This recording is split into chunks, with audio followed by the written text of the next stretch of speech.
네, 여러분 반갑습니다. 자, 오늘 문제 같이 풀어보도록 합시다. 자, 오늘 문제들은 되게 문제가 쉬워요. 그 3월 모의고사 고등학교 3학년 거 3월 모의고사에서 가장 쉬운 난이도의 역학 문제들만 가져온 거라서 아마 굉장히 편하게 문제를 풀었을 텐데 개념과 관련한 내용들이 있으니까 좀 집중해서 같이 한번 보도록 합시다.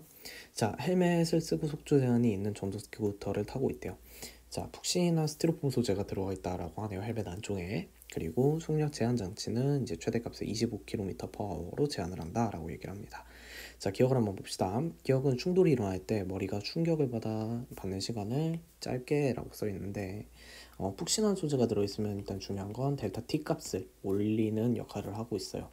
우리가 I라고 하는 걸 델타 P라고 해서 우리를 충격량이라고 이야기를 한다면 우리는 이제 충격력을 이제 이렇게 표기하기로 했었죠. 델타 T분의 델타 P 또는 이제 I 뭐 이렇게 또는 이렇게 표현을 하기로 하는데 이걸 가지고 우리는 충격력이라고 했죠.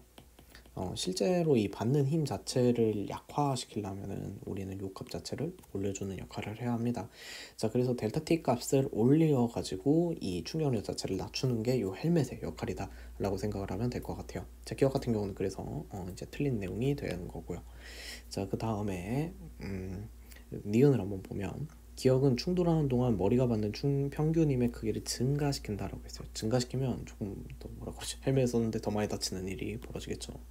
디귿을 보시면 속력 제한 장치는 운동량의 최대값을 제한한다라고 적혀 있습니다. 운동량의 최대값을 제한한다는 게 무슨 소리냐면 근데 운동량이라고 하는 게 P는 MV잖아요. 자, 근데 우리 스쿠터 위에 타고 있다 그래서 질량이 변화하진 않죠. 뭐 위에 타고 있다고 해서 막 살이 급격하게 빠지는 것도 아니고.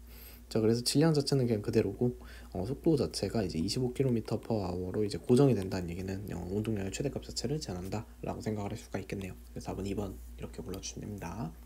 자, 5번 문제를 보시면 여기 이 상태를 한번 보고 나서 좀 파악을 좀 해봤으면 좋겠어요. 얘를 한번 보면 A랑 B가 이렇게 있는데 이 B가 A랑 요 방향 자체는 그대로 하고 요 자석을 둘 다 자석이죠. 자석을 그냥 해서 이제 가까이 가져다 댔더니 줄어든 거예요.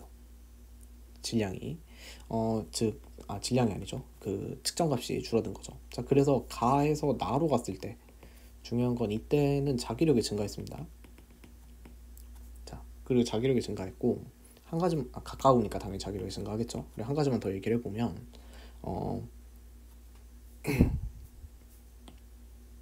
저울의 측정값 값이 감소했다 라고 얘기를 할 수가 있겠네요. 이거 옛날에 수업 시간에도 했었는데 저울의 측정값이라고 하는 거는 실제로는 뭐를 하는 거예요? 결국엔 수직항력을 재는 거거든요.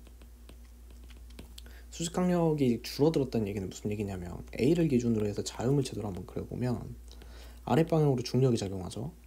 자, 그리고 나서 얘 같은 경우는 아랫방향이랑 윗방향이랑 같은 힘이 작용을 해야 되니까 이 가랑 내가 전부 다 A가 정지해 있는 거예요.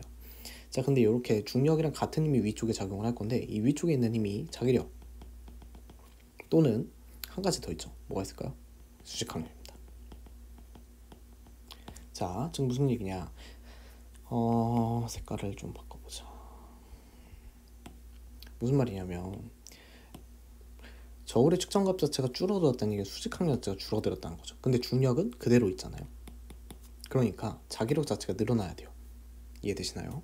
지금 무슨 소리냐면 가랑 나에서 서로 작용하는 힘 자체가 서로를 잡아당기는 방향으로 작용한다는 거죠. 그래서 기억은 틀리는 말이 됩니다. 자, 니은을 한번 보시면 A가 B에 작용하는 자기력과 B가 A에 작용하는 자기력은 작용-반작용 관계이다.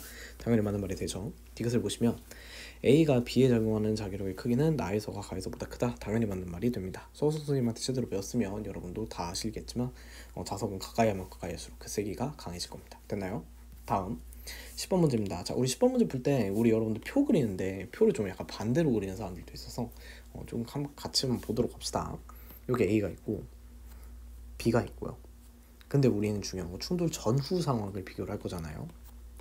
그리고 우리 수업 시간에도 얘기했는데 충돌 나오면 보통 운동량과 또는 이제 충격량 문제가 된다 라고 생각을 하시면 됩니다.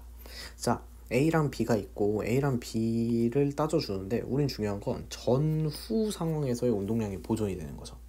네, 그래서 여기다가 합을 적는 거예요. 이해되시죠? 그래서 즉 A랑 B랑 더한 요 값이 합이 되고 요 값이 고정이 된다 라고, 요 값이 일정하다 라고 얘기하는 걸 가지고 우리는 운동량 보존 법칙이라고 이야기를 합니다.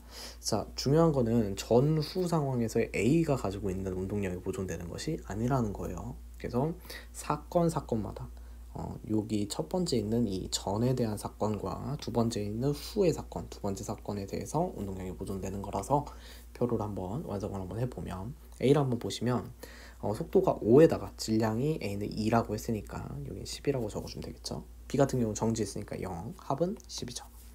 자, A 같은 경우는 마이너스 3으로 바뀌었죠. 마이너스 3에다가 질량이 2니까 마이너스 6이고요. B를 보시면 B는 질량이 모르지만 속도는 2고요. 질량은 그냥 우리가 모르는 숫자 m이라고 합시다. 자, 그럼 합을 구하면 2m-6이 되죠. 근데 중요한 거, 얘랑 얘랑 같다는 거예요. 왜 같냐면 운동량 보존 법칙 때문이죠. 따라서 2m-6 값이 10이 되기 때문에 m 값은 우리는 8 이렇게 구해주시면 답이 4번이다 라는 걸 구할 수가 있습니다. 자, 내일 문제 우리 서수 선생님 문제를 풀어야 되는데 오쌤이 지금 병져 누워있기 때문에 문제가 좀 늦게 나갈 거예요. 여러분들 감안하시고 내일 문제 확인해서 보시면 될 것 같습니다. 수고했습니다. 네.